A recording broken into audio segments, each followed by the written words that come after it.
Erstens, meistens kommt es anders. Zweitens, als man denkt.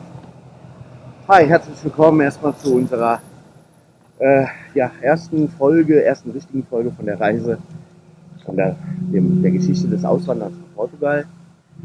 Warum kommt es meist anders, als man denkt? Womit hat es was zu tun? Ja, ich denke, ihr habt schon ein anderes Video erwartet als erste Folge, nämlich so wie es eigentlich geplant war, so richtig schön mit Winke-Winke aus dem Auto und so weiter.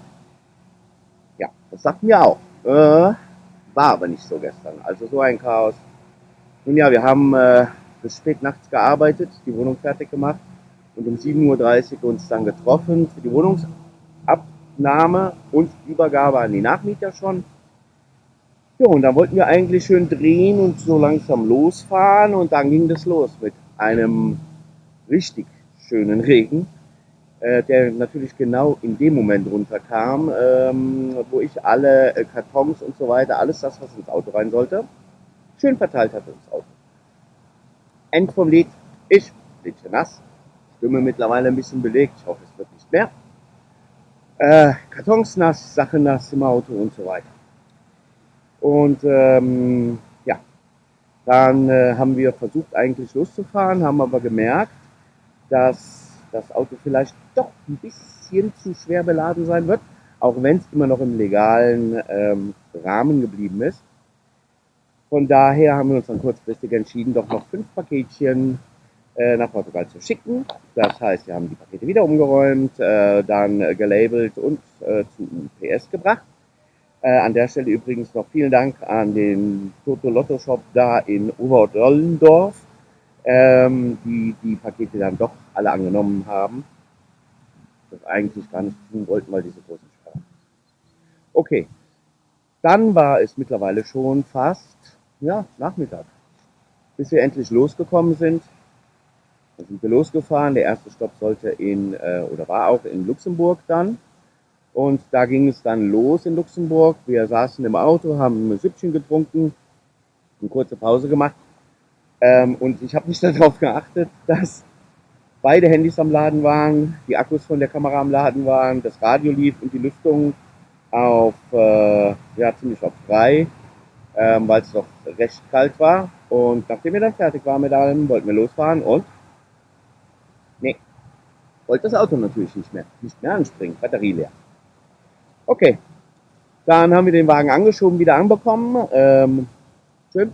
Währenddessen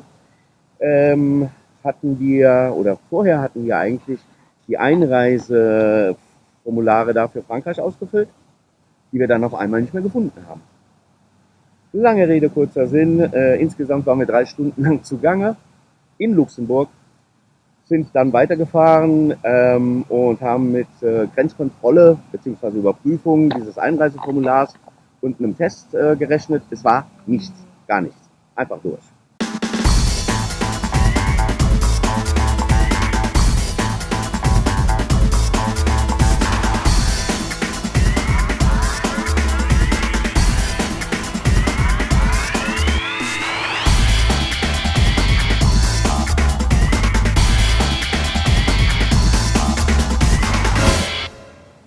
Ja,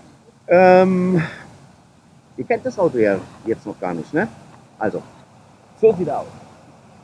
Bepackt, nicht mehr ganz so viel drauf, wie eigentlich geplant war, aber immer noch Platz für den kleinen, über 20 Jahre alten Wagen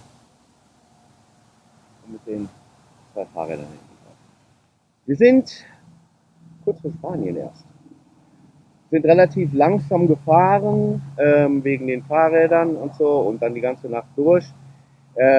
Ich habe mal ausgerechnet, wir kommen auf eine Durchschnittsgeschwindigkeit. Naja, wahrscheinlich, weil ich unbedingt eigentlich gerne damit fahren wollte, haben wir jetzt die Durchschnittsgeschwindigkeit. Ich wollte nämlich mit unserem Retro-Roller eigentlich nach Portugal, so in, keine Ahnung, 2 Wochen oder so. Nicht am Stück. Unsere Durchschnittsgeschwindigkeit gestern lag bei 53 Stundenkilometern. Unglaublich. Ja, jetzt stehen wir hier und ich improvisiere so ein bisschen einfach nur den Stand der Dinge, damit ihr Bescheid wisst. Da ist das Auto und da sitzt auch Marianne drin, die heute nicht ganz so gesprächig ist. Auch ziemlich müde. Hallo Schatz. Ja, Und wir haben noch eine kleine Rast gemacht und jetzt geht es weiter und wir werden noch eine Zwischenübernachtung machen heute. Und zwar in Irun, im Baskenland in Spanien, gleich hinter der Grenze. Einfach chillen und sonst wird sowieso der ganze Zeitplan durcheinander geschmissen, denn wir können ja nicht in Portimao um 4 Uhr nachts ankommen und den Vermieter aus dem Bett klingeln, weil, ne, nicht so nett. Okay, bis dahin nochmal ein paar Bildchen von Portugal und ein bisschen Musik und ein paar Impressionen von unserer Fahrt auch. Also, bis später. Ciao. Oh, war Video. Warte.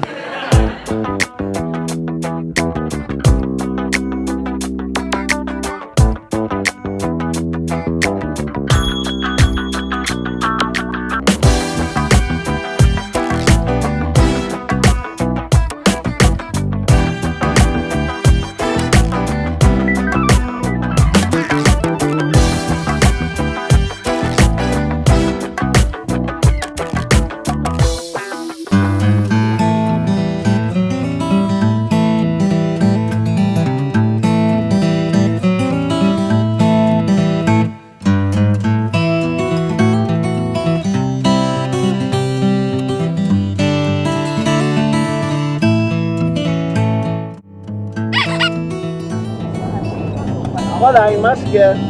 Aber das ist doch kein Fernsehspiel, das ist doch nur was.